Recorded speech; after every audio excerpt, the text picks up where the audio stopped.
독일에서 최근에 젊은 10대들이 징병제 부활에 반대하는 시위를 계속하고 있습니다. 차라리 푸틴 치하에서 살겠다. 뭐 이런 얘기까지 지금 나오고 있다라고 하는데요. 이게 그냥 단순한 시위가 아니라 수만 명이 나와서 지금 왜 기성세대들을 위해서 우리가 군대를 가야 되냐 이런 얘기가 나올 정도로 좀 사회적으로 심각한 그러한 상황입니다. 왜 이런 일이 벌어지고 있는 것인지, 또 독일의 청소년들은 왜 징병제 부활에 이렇게 반대하는 것인지 이현우 기자와 함께 조금 더 자세히 알아보겠습니다. 자, 이현우 기자, 이게 독일 청소년들이 그 반대하는 이유가 우리가 생각하기에 그냥 단순히 자기 개인의 어떤 안위만을 위해서 군대 가기 싫다 이런 거랑은 좀 다른 문제 아닙니까? 네, 사실은 좀 이 문제가 네. 외부에서 볼 때는 Z세대가 역시 자기밖에 모른다. 그렇게 좀 그런 시각들도 있지만 그렇게 네. 단순하지만은 않다고 하는데요. 네. 그냥 정말로 뭐 철이 없고 군대 가기 싫다 이런 걸로 보기에는 음흠. 시위 규모가 지금 굉장히 크다고 합니다. 주말마다 독일 전역에서 수만 명이 모여 시위를 하고 있다고 하는데 네. 뭐 10대 청소년부터 해서 뭐 20대, 30대 청년들도 굉장히 많이 동참을 하고 있다고 합니다. 네. 사실은 이게 독일이 갖고 있던 좀 사회적인 특수성 때문에 이런 시위가 더 번진 게 아니냐 그런 분석들이 제기가 되고 있는데요. 네. 사실 그동안 독일 정부는 이제 2차 세계대전 패망 이후에 우리나라와 같이 지금 성인 남성 전체가 군대를 가는 징병제 자체가 좀 나치 독일의 전체주의를 연상시킨다. 그러면서 굉장히 부정적으로 이제 바라봤고 교육도 네. 그렇게 받았다고 합니다. 네. 독일이 이제 동서로 쪼개졌던 냉전 시기에는 이제 징병제가 좀 남아 있었지만 그 이후 독일이 통일되면서 독일 징병제는 유명무실해졌었고요.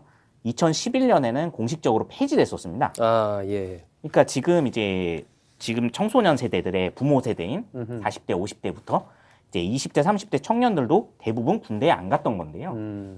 그리고 학교에서도 계속 반전, 평화 관련 교육을 엄격하게 하고 있습니다. 네, 군대라는 게 뭐 아득히 먼 다른 나라 일로 여겨지는 그런 청소년들이 많았겠네요.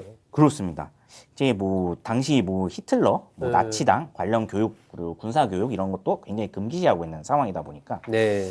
근데 독일도 또 한편으로는 경기 침체가 지금 심각한 상황이고 청년 실업도 사회적 문제로 떠오른 상태인데 이 청년들 입장에서는 우리가 이 독일 사회에서 우리 스스로 지켜야 할 게 아무것도 없는데 재산도 없고 가족도 없는데 네. 우리가 왜 독일을 지켜야 하느냐 이런 지금 또 질문을 던지고 있다고 합니다.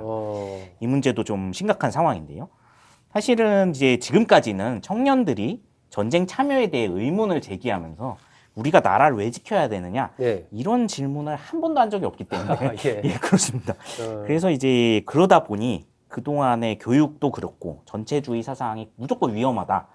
복수주의는 위험하다고 했던 것도 좀 이제 고쳐야 되지 않느냐는 얘기도 나오고 있고 그리고 전부 이제 청년들이 국가에 모두가 이제 일종의 이제 총을 들고 나가 싸우는 것 자체가 네. 뭐 국가를 위해서 그냥 목숨을 버려지는 일이다 이런 식으로 생각을 하는 것 자체를 바꿔야 된다. 독일 내에서도 아마 그런 얘기들이 계속 나오는 것 같습니다. 네. 어쨌든 이 독일 청소년들의 흐름, 이게 여러 가지 복잡한 문제가 얽혀 있는 그런 거군요. 근데 독일에 지금 뭐 병력 숫자 이런 게 많이 부족한가요? 왜 얼마나 이 징집 문제를 어쨌든 다시 들고 나왔다는 것은 그만큼 병력이 부족하니까 다 징병제를 다시 실시할 걸로 예상이 드는데 그게 어느 정도 수준입니까? 네, 독일이 사실 지금 상비군이 한 18만 명 정도라고 알려져 있는데요. 18만 명. 예, 인구가 8천만 명이 넘는 상황에 18만 명이니까 우리나라보다도 훨씬 적은 그렇죠, 그렇죠. 상황입니다. 네. 이거를 지금 2035년까지 26만으로 지금보다 8만 명 정도 늘리겠다 그런 상황이고 네. 예비군도 20만 명 이상 편성을 하겠다 그렇게 밝힌 상황인데요. 사실 이 정도는 돼야 프랑스, 영국 등 다른 유럽 국가들과 함께 러시아를 최소한 방어할 수 있다. 네. 그런 수준이라고 알려져 있습니다. 러시아는 지금 우크라이나 전쟁 이후 상비군 숫자가 150만으로 늘어난 상황이라고 합니다. 150만 차이가 크네요. 예, 지금 나토 회원국 군대를 전부 다 합쳐도 140만 정도로 150만에 전혀 못 미치기 때문에 독일도 그래서 군사수를 늘려야 되고 지금부터 최소 연간 6만에서 7만 명 이상 더 늘려야 되는 상황인데요. 네. 올해부터는 그래서 2008년생 남녀 학생들 70만 명한테 군입대 의사를 묻는 설문지를 돌리겠다 그렇게 발표를 했고요. 남학생들은 무조건 신체 검사를 받아야 하고 그에 모자른 병력 수만큼 이 남자들 중에서 징집을 하겠다 그렇게 발표를 했습니다. 네. 그러니까 이제 남학생이 한 35만 명쯤 되니까 이 중에 7만 명 정도는 군대에 가야 된다. 그러니까 결국 당장 이제 청소년들 중에 20%는 강제징집될 수 있다. 그런 계산이 나옵니다. 근데 이제 독일도 저출산 고령화가 굉장히 심한 나라다 보니 이제 학생 숫자도 계속 줄고 있거든요. 결국에 지금은 20%가 가는데 갈수록 학생 수도 적고 청년이 적어지니까 나중엔 전부 다 가야 되는 게 아니냐. 이런 지금 비판도 나오고 있습니다. 네. 그래서 결국에는 이런 인구 구조적인 문제들 때문에 학생들이 더 반발하는 걸로 보여지고 있고요. 나중에 이러다가 이제 다 징집이 되다 보면 결국에는 여성 징병제 카드까지 나오지 않겠냐. 그런 우려까지 나오고 있는 상황입니다. 여러 가지 어쨌든 극단적인 상황들까지 이제 쭉 얘기가 되면서 이 징병제에 대한 반대 움직임이 거세게 일고 있는 그런 상황이군요. 예, 그렇습니다. 근데 이게 독일만의 문제인가요? 아니면 유럽의 다른 국가들, 징병제를 실시하려고 하는 국가들도 있고 그럴 것 같은데 다른 유럽 국가들은 어떻습니까? 네, 사실은 러시아랑 국경을 지금 마주하고 있는 동유럽 국가나 뭐 북유럽 국가들은 이미 징병제를 실시를 한 상태고요. 그곳은 워낙 이제 국경하고 바로 붙어 있다 보니까 반발 이전에 국가 생존에 달린 문제라 국민들도 크게 반발을 하지 않고 있다고 합니다. 바로 목전에 눈앞에 지금 러시아 침략을 보다 보니까 그렇군요. 예, 근데 이제 독일이나 프랑스, 이제 스페인, 이탈리아처럼 서유럽에 있는 국가들은 좀 반발이 심한 상황인데요. 이 프랑스도 사실 1997년에 징병제를 폐지했었습니다. 네. 근데 지금 정부에서 사실상 징병제가 부활돼야 된다. 이런 목소리가 나오니까 청년층들이 엄청나게 반발을 하고 있고요. 프랑스 정부도 일단은 한 발 물러서서 남녀 지원자들 모두 받을 테니 10개월 군복무를 할 수 있도록 법을 개정하겠다. 이렇게 발표했는데 이것도 지금 받아들이지 못하고 있는 상황입니다. 네. 사실 뭐 이제 독일이나 프랑스 이외에 이탈리아나 스페인도 뭐 서유럽에서는 인구가 좀 많은 국가들이기 때문에 징병제를 사실 실시를 해야 된다는 이야기는 나오고 있는데요. 근데 이곳은 정치권에서 언급조차 못하고 있는 상황이라고 합니다. 이거를 만약에 꺼내들게 되면은 그 정권은 무너진다 이런 이야기가 나오고 있는데요. 예. 이 나라들도 이제 사실은 반감이 이렇게 심한 이유가 이제 예전에 징병제를 실시할 때 이제 그때 과거에 독재 정권을 연상시킬 수 있다. 그런 이유 때문이라고 합니다. 네. 스페인의 경우에는 프랑코 독재 정권이 무너지고 나서 징병제가 폐지됐다고 하고요. 이탈리아도 과거 2차 대전 때 무솔리니의 파시스트 독재 정권이 붕괴된 이후에 징병제가 사라졌기 때문에 징병제에 대한 반감을 좀 낮추기가 어렵다. 그런 이야기들이 나오고 있습니다. 거의 2차 대전 이후에 다 사라졌는데 지금 다시 하려니까 이게 시간도 많이 지났고 과거에 그런 나쁜 유산들에 대한 기억이 있으니까 쉽지 않은 거죠. 예, 근데 이제 유럽에서 지금 사실은 이제 병력이 좀 많이 나올 만한 인구 체급을 가진 나라는 이 4개 나라이기 때문에 동유럽에서도 사실 폴란드나 루마니아 외에는 인구가 굉장히 적어서 네. 서유럽이 적극적으로 동참을 해주지 않으면 러시아를 좀 막기 어렵다 그런 이야기가 나오고 있는데 아무래도 이제 쉽지가 않을 것 같습니다. 네, 그렇군요.